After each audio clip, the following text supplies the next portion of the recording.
नमस्ते सदा वत्सले मातृभूमि।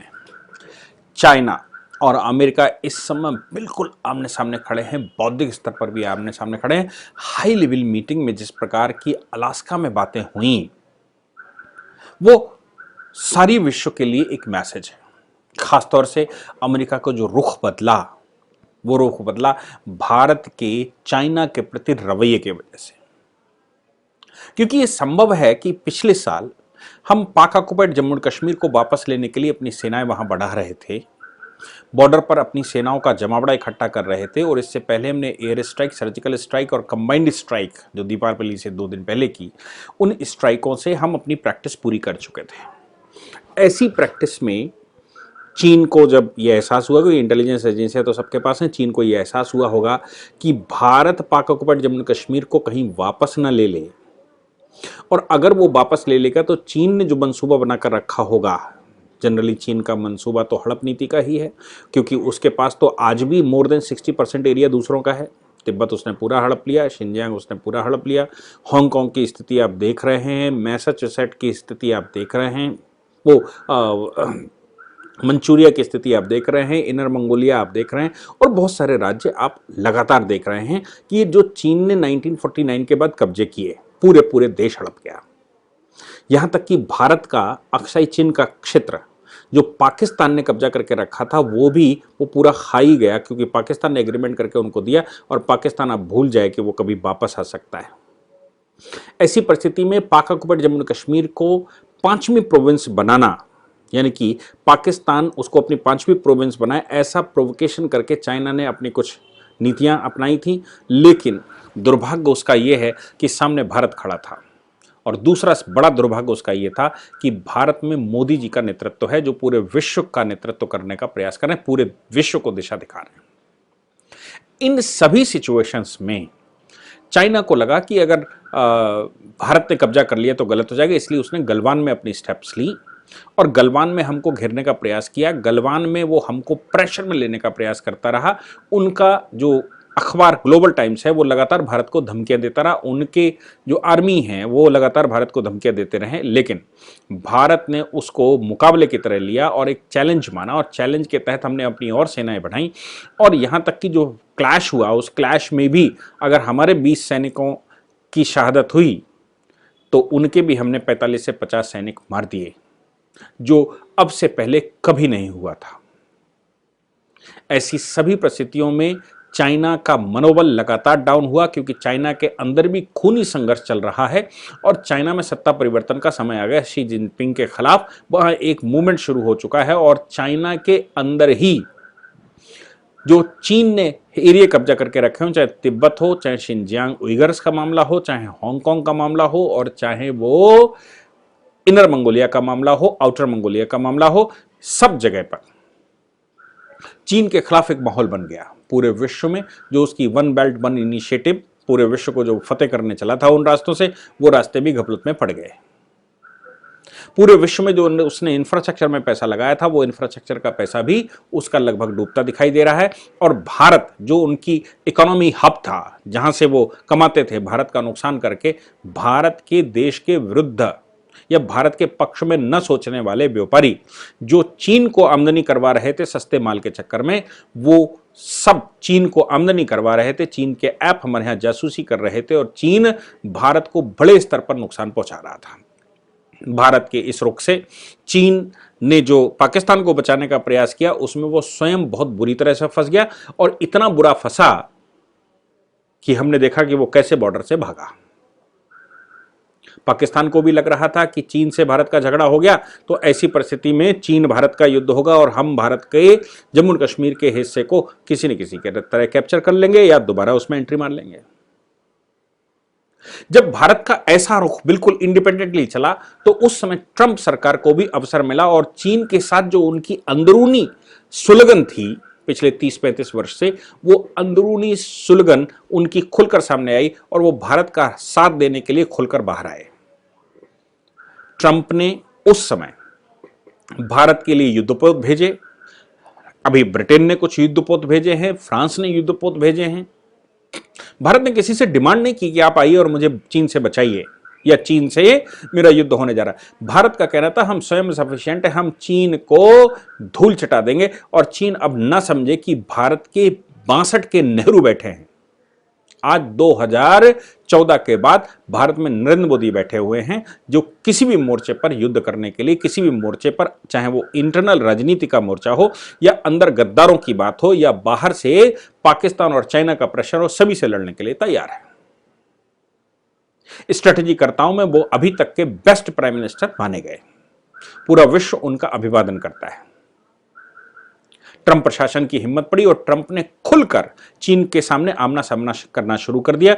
नतीजा यह निकला कि भारत ने चीन के ऐप बंद किए, भारत ने चीन का इंपोर्ट बंद किया। भारत ने चीन से जो इंपोर्टेड चीजें और जो गलत तरीके से एंट्री मार रहे थे उन सब पर बैन लगाकर, और उनकी आईटी कंपनियों को भारत में बैन लगाकर, उनकी इन्वेस्टमेंट कंपनियों को भारत में बैन लगाकर चीन को एक कड़ा संदेश दिया, जिससे चीन, जो उसकी कमर अभी तक मजबूत थी, वो कमर उसकी टूट गई। इकोनॉमी तो उसकी डाउन हो ही रही थी। लेकिन अमेरिका को यह लगा कि अब भारत और चीन आमने सामने हैं, तो भारत के कंधे पर बंदूक रखकर अमेरिका अब चीन से लड़ सकता है। इसलिए अमेरिका ने भी चीन के खिलाफ बिल्कुल खुला युद्ध का ऐलान किया, और खुद खुले युद्ध के ऐलान में उसने अपने युद्धपोत भी लगा दिए। चाहे वो मामला फॉर्मोसा का रहा हो, चाहे वो मामला हांगकांग का हो, चाहे वो मामला तिब्बत का हो, या फिर वो उइगर मुसलमानों का हो, इन सभी जगहों पर, इन सभी मामलों पर चीन ने एक मुखर रुख अपनाया। लेकिन लोगों को लग रहा था कि बाइडेन प्रशासन के आने के बाद, इनके ट्रंप के जाने के बाद, बाइडेन कुछ लिबरल व्यू अपनाएंगे और चीन जैसे देशों को राहत मिलेगी, पाकिस्तान जैसे देशों को राहत मिलेगी। लेकिन अभी कल जो हुआ अलास्का में एक हाई लेवल डायलॉग शुरू हुआ, जिसमें विदेश मंत्री लेवल के, यानी कि अमेरिका के फॉरेन सेक्रेटरी और चीन के फॉरेन सेक्रेटरी, विदेश मंत्री और उनकी पूरी टीम अलास्का में बैठी ताकि संबंध बहाल किए जा सकें। अमेरिका और चीन के संबंधों को पुनर्जागरण करने के लिए बाइडेन प्रशासन की ओर से ये मैसेज लेना कि बाइडेन प्रशासन अब वैसा नहीं है और भारत अब सावधान हो जाए। हालांकि भारत अपने में सक्षम है चीन के लिए, लेकिन फिर भी एक हिम्मत तो हिम्मत ही होती है कि पूरे विश्व में चीन के खिलाफ जो माहौल नरेंद्र मोदी जी ने बनवाया, उसका फल तो हमको ही मिलने वाला है।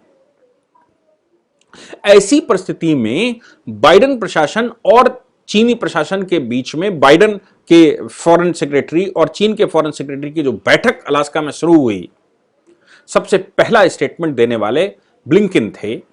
जो अटॉर्नी ब्लिंकन कौन है? वो अमेरिका के नए फॉरेन सेक्रेटरी हैं, यानी कि हाई लेवल टॉप। आपको पता होना चाहिए कि अमेरिका में राष्ट्रपति के बाद अगर सबसे मजबूत आदमी कोई होता है तो वो उनका फॉरेन सेक्रेटरी होता है।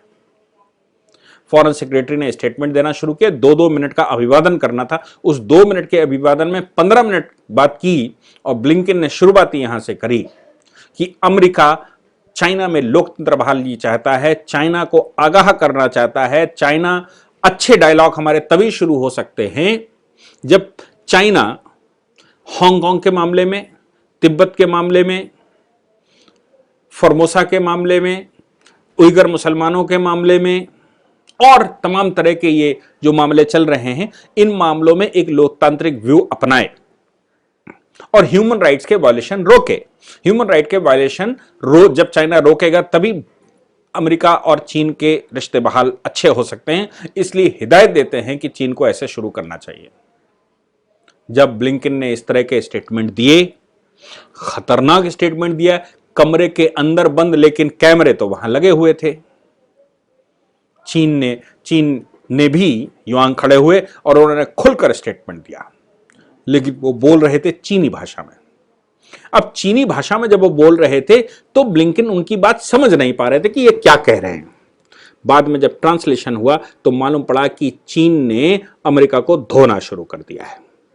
चीन ने कहा यह हमारा अंदरूनी मामला है, अमेरिका को ध्यान रखना चाहिए कि उनकी सरकार अमेरिका में है, वो अपने यहाँ के लोकतंत्र को किसी भी दूसरे देश पर थोप नहीं सकते और चीन के इंटरनल मामले में अमेरिका को बोलने का कोई अधिकार नहीं है। ये डायलॉग तो था कि अच्छा डायलॉग शुरू होगा, लेकिन यहां पर एक कोर्सिव डायलॉग शुरू हो गया।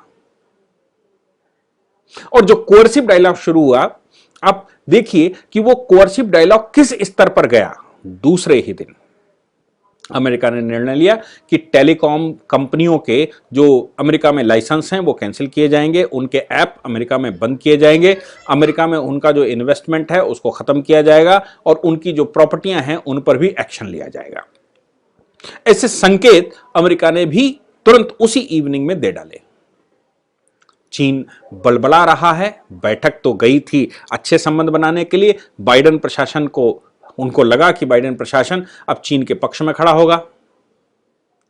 मैं आपको बता दूं, इसी वजह से, क्योंकि पाकिस्तान भी लगातार यह सोचकर बैठा था कि जब चीन के संबंध अमेरिका से अच्छे होंगे तो पाकिस्तान की भी अमेरिका से कुछ मदद आ जाएगी। और पाकिस्तान 2014 से पहले जो अमेरिका उनको मदद करके और भारत के खिलाफ वो उस पैसे का इस्तेमाल पाकिस्तान करता था, अफगानिस्तान के खिलाफ करता था, मुसलमानों के नाम पर मुसलमानों की हत्या भारत अफगानिस्तान में करवाने के लिए करता था, वो सब कुछ दोबारा एस्टेब्लिश हो सकता है। और अगर ऐसा हो गया तो पाकिस्तान, अमेरिका और चीन की जुगलबंदी अगर किसी तरह से बैठ गई तो वो पुनः भारत के प्रधानमंत्री को, जो 2014 से पहले की स्थिति थी, उस स्थिति में ले जा सकते हैं।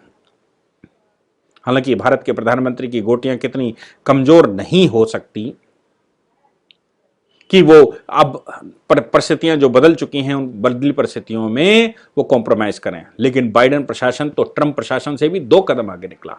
और बाइडेन प्रशासन ने, ट्रंप प्रशासन तब भी डायलॉग करने के बाद भाषण देता था। अभी बाइडेन प्रशासन ने तो पहले आगाह किया डायलॉग से पहले, और डायलॉग ही डिसमिस हो गया। डायलॉग इस स्तर पर डिसमिस हुआ कि अब संभावना नगण्य हो गई है कि अमेरिका और चीन के बीच में सौहार्दपूर्ण डायलॉग शुरू हो सकता है। इन सब का कारण भारत की हिम्मत है। इन सब का कारण भारत, अमेरिका को भारत का साथ मिला। आपको याद होगा 2014 से पहले अमेरिका को भारत का साथ कभी नहीं मिला। इसलिए अमेरिका एशिया में अपने आपको मजबूत करने के लिए चाइना और रशिया के खिलाफ वो पाकिस्तान के साथ बैठता था और पाकिस्तान को दुनिया भर की मदद करता था। पाकिस्तान उस पैसे को अमेरिका के हितों को साधने के बजाय हिंदुस्तान के खिलाफ, चूंकि दारुल इस्लाम हिंदुस्तान को बनाना है, जिन्होंने तो पाकिस्तान बनाया इसलिए था कि हिंदुस्तान को फतेह करके उसमें इस्लामिक शासन लाना है, इसलिए वो पूरा धन उठाकर भारत के खिलाफ इस्तेमाल करता था, चाहे वो सीए के प्रोटेस्टों में भी दिखाई दिया। उससे पहले भी आपने देखा कि कितने प्रकार के हमले भारत पर होते रहे, बम विस्फोट होते रहे। हालांकि पिछले 7 साल से गलीमत है कि भारत में विस्फोटों की और इस प्रकार के हमलों की लिमिट हो गई, नहीं तो कुछ ना कुछ हर रोज होता था। भारत में तो धमाके होना, सवेरे न्यूज धमाकों से ही शुरू होती थी। अब जो जिस प्रकार के रिश्ते इन दोनों के बने हैं, उससे भारत की महत्व और ज्यादा प्रूफ होती है। इसीलिए जब रक्षा मंत्री, यूएस के रक्षा मंत्री अपने पहले दौरे पर निकले तो उस पहले दौरे में उन्होंने भारत को अपने दौरे में चिन्हित किया। भारत के दौरे से पहले डेमोक्रेट्स ने उनको चिट्ठियां लिखी और उस चिट्ठी में कहा कि भारत ये किसान मूवमेंट और ये वो ये कहता, उससे पहले ही बाइडेन प्रशासन किसान के आंदोलन को समर्थन, किसानों के विरुद्ध भारत सरकार के द्वारा पास किए गए इन 3 कानूनों का समर्थन कर चुका था और ये बता चुका था कि भारत ने बेस्ट नीति अपनाई है भारत के किसानों के समृद्धता के लिए, भारत के किसानों को उठाने के लिए। लेकिन चिट्ठियां तो लिखना स्वाभाविक है। हालांकि आपने देखा होगा आज एनडीटीवी की वेबसाइट पर, और मैं आपको बता दूं कि द वायर, एनडीटीवी और ये क्विंट और ये बहुत सारे जो चलते हैं, ये सब रक्षा मंत्री के भारत विजिट और भारत के साथ संबंध अच्छे करना, भारत के साथ संबंध अच्छे करने पर के लिए अच्छे स्टेटमेंट देना, भारत की महत्व को समझाना, प्रधानमंत्री नरेंद्र मोदी जी की तारीफ करना, ये सब कुछ पीछे हटाकर वो एक डेमोक्रेट सांसद की जो चिट्ठी है उस चिट्ठी को ही लेकर तूल पकड़ने वाले हैं। यानी कि अमेरिका की जो ऑफिशियल गवर्नमेंट का स्टेटमेंट है, जो पूरे देश को रिप्रेजेंट करता है, उस स्टेटमेंट को पीछे हटाकर वो डेमोक्रेट सांसद की चिट्ठी को ड्रामा करने वाले हैं। ये तो स्वाभाविक सी बात है। लेकिन भारत उनकी आवश्यकता है, ये नरेंद्र मोदी जी ने उनके सामने सिद्ध कर दिया। इसीलिए ईरान के मामले में जब उन्होंने हमारे खिलाफ बोला तो मोदी सरकार ने कहा ये मेरी पॉलिसी है, हम ईरान के साथ संबंध बनाएं या किसी और के साथ बनाएं, ये अमेरिका इस पर एफ एन बट नहीं कर सकता। इसलिए अमेरिका का भी दूसरे दिन स्टेटमेंट आ गया, भारत हमारा मित्र है, इसलिए अगर वो पोर्ट वहां पर चला रहा है तो कोई बात नहीं, भारत चला सकता है। S-400 का मामला भी आया, वो संसद महोदय ने S-400 जो रडार सिस्टम भारत सरकार ने खरीदे हैं रशिया से, उस पर भी उन्होंने ऑब्जेक्शन लगाया। लेकिन जब भारत ने कहा कि हम किससे क्या खरीदेंगे, ये मेरी इंटरनल मामला है, आप उस पर स्टेटमेंट नहीं दे सकते और आपको कोई लेना देना हमारे साथ नहीं है, तो अमेरिका ने दूसरे ही दिन स्टेटमेंट दिया था, भारत हमारा मित्र राष्ट्र है और मित्र राष्ट्रों को सब कुछ हिला हुआ है, 7 गुण माफ। अब जो समस्याएं बढ़ने वाली हैं वो पाकिस्तान। अब पाकिस्तान को जब इस प्रकार की बातें सुनने में आई और ये स्थिति देखी जिस चाइना के बेस पर वो पाकिस्तान चल रहा था, पाकिस्तान के जनरल बाजवा को और इमरान खान को, जो उनके यहां डायलॉग चल रहा है इस्लामाबाद में, उस डायलॉग में भारत के साथ अच्छे संबंध बनाए ऐसा प्रस्ताव दे डाला। नरेंद्र मोदी सरकार है तो बड़ी गड़बड़, लेकिन फिर भी हम आगे आने को तैयार हैं और पिछली बातें साहब भूल जाइए। मोदी जी से कहना शुरू किया, पिछली बातें महाराज भूल जाओ और अब आगे 2 कदम चलिए। और हमारे जो हालात बिगड़ रहे हैं, जो पाकिस्तान टूटने की कगार पर है, उसको आप ही बचा लीजिए। मजे की बात है कि हम पाकिस्तान को टूटने से बचाएं और जब आप यूनाइट हो जाएं तो मेरी पीठ में ही छुरा भोंकें, जैसे आपके पूर्वज करते आए। आपके पूर्वज तो हिंदू थे, मैं उनके लिए तो नहीं कहूंगा, लेकिन जिन आक्रांताओं को आप अपना तथाकथित पूर्वज मानते हैं, वो आक्रांता अपने ही बाप को बैठकर मारकर सत्ता पर बैठते आए। उनके रास्ते पर अब हम चल पड़े और आपको पुनः अवसर दे दे, ऐसी अपेक्षाएं आप करते हैं। इतने बार धोखा देने के बाद आप ऐसी अपेक्षाएं, वो भी नरेंद्र मोदी सरकार से करते हैं। लेकिन वर्ल्ड की पॉलिटिक्स इस समय जिस प्रकार चल रही है और जैसे मोदी की गोटियां बिछी हुई हैं, पूरे विश्व में एक अजीब सी हलचल है। दैत्य और दानव अब पास्त हो रहे हैं और जो दैवी शक्तियां हैं वो सामने उभर कर आ रही हैं। नेतृत्व भारत सरकार कर रही है, नेतृत्व नरेंद्र मोदी जी कर रहे हैं। भारत की तरफ सब आशा भरी नजरों से देख रहे हैं कि चीन के अत्याचार से कौन बचा सकता है, तो वो भारत बचा सकता है। हालांकि हमने बहुत देर कर दी इस प्रकार की सरकारें चुनने में, किंतु जब भी आए देर आए तो दुरुस्त आए। Thank you very much.